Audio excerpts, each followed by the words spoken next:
Thank you and welcome back to the second segment of the show for today. We're talking about the attack on America, and Alana is giving us a dramatic portrayal of some of the things that happened, and we've tried to encourage her to sort of move it on because we have some other things we'd like to talk to her about. Let's pick up where we left off, Alana, about this attack on America. Okay, so 5 minutes after the first plane was hijacked, another plane got hijacked. Then when the first plane was hijacked, it was supposed to be going to Pennsylvania, but for some reason it turned around and went all the way to Manhattan. Nobody knew that they were purposely trying to crash it, because when the first plane hit the 105th floor of the World Trade Center, they thought it was just an accident, but when the second plane hit, they found out that it was purposely going into the World Trade Center. So then the second plane, which was going to London, I believe, that turned around and went straight.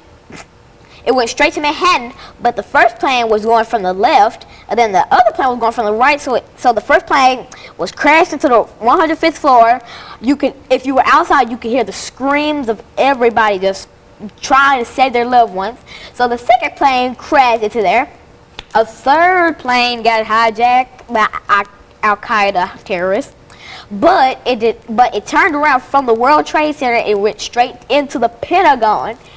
It hit the west side of the Pentagon, so kind of right over here. And then it hit over there, killing over 10 people in that millisecond. So a fourth plane hijacked. But there was a twist on this fourth plane.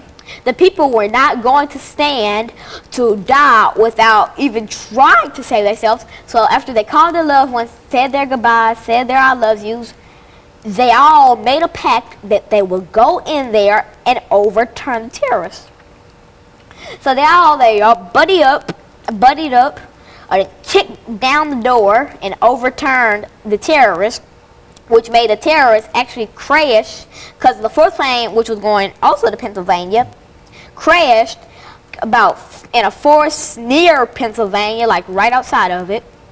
So that crashed, killing every passenger and the terrorists. So after that, the sirens were off, and the mayor was in the lower floor of the World Trade Center in the cafe eating when he heard a loud crash. So some of his security guards got him to the lower basement, where he managed to crawl out from all the debris. Then the president had to evacuate his house with his kids. Luckily, they weren't even home, so everybody evacuated the White House, because they feared that the next place that they would strike would be the White House.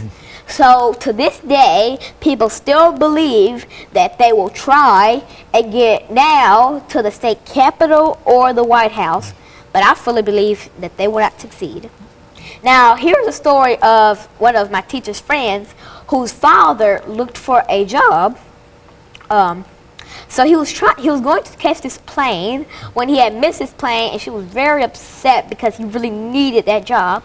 5 minutes later, she got a note saying that the plane he was supposed to catch was the one that crashed into the World Trade Center. Now isn't that a blessing? Yeah, that's a blessing to miss that plane. Somebody was watching over him. Now, you were talking about an event that has been a very, very traumatic event in the experiences of Americans. But now, what do you say to young children your age? Now, you're now 9. You started with us when you were 8 years old. Yes, I did. You're 9 years old now. If you wanted to sort of encourage more people to have a better understanding, people your age to have a better understanding of what actually happened, what would you say to your age mates this morning about the attack on America and how they ought to observe that? Well, I can't be in the shoes of somebody whose father or mother is part of Al-Qaeda, but I can tell them that they shouldn't just pass along the tradition of going down and down and down from Al-Qaeda. I think you should probably do something better with your life instead of putting your life on the line just to make the government pay for something they do not deserve. Nobody deserves to die, so I don't ever want a kid to think that somebody deserves it enough to die, even if your being bullied. Nobody deserves to die. And so in a real sense, you observed September the 11th with the rest of the nation these last few weeks, and you've come away with a better appreciation of it. Of what kind of appreciation do you have of it now? I've seen kids go, nah, that's nothing to talk about. Well, it's really a serious issue because kids don't take this seriously enough, because this is a part of their heritage. This is a part of their life, and it will always be a part of their life. And they should really learn more about their heritage. Instead, I don't know, while you go to school, you need to learn a lot about President Obama. These kids don't learn enough about President Obama till he's dead. So I really think now that he's living, you can go to him and ask him instead when he's dead and it's too late to ask him questions about his life. You should get to learn about him before he's perished. Okay, very good. And of course, Lana, let me say that we are certainly encouraged by the information that you've given us dealing with this traumatic attack on America. And we're going to get ready for our second commercial break. And then when we come back, we want to deal with a topic that I felt that was a topic that, again, was not exactly suited for a person who is 8 years old. But I think that you've sort of amazed us with some of the things that you've already said about the attack on America. And I think that it sort of reassured me that I was not wrong in selecting you in order to deal with such a topic. I thought this topic would certainly be beyond you, but I think that you've measured up to all of our expectations in reference to it. Have you got a final word that you'd like to say in reference to this attack on America? You've got about a minute to say that before the second commercial break. Rest in peace, all the people who had died on that treacherous day, all the innocent civilians, all the innocent civilians, and all the firefighters that risked their life to save others. Rest in peace.